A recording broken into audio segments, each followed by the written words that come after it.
Первокурсники, обладатели значка «Готов к труду и обороне», получат прибавку к стипендии. В СВФУ с прошлого года работает система премирования студентов, имеющих значки нормативов ГТО. Дмитрий Тымыров расскажет подробнее. В этом году в Северо-Восточный федеральный университет поступили 106 абитуриентов со значками ГТО. 92 из них имеют золотые значки, 14 – серебряные. Значок ГТО не только показатель хорошей физической формы. Он дает шанс поступить в главный вуз Якутии. Благодаря значку я сейчас являюсь студентом СВФУ. Мне это очень приятно. Я являюсь обладателем значка ГТО, золотого значка. Я сдавал ГТО в 2014-2015 году. Это было в Мирнинском районе, город Удачный.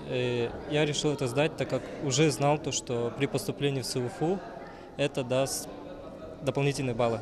Удача улыбнулась еще раз. Первокурсники, обладатели значка ГТО, в этом году получат прибавку к стипендии. У нас прошлого года при помощи Михаила Евгения Саевны, и у нас есть премирование для студентов по спорту.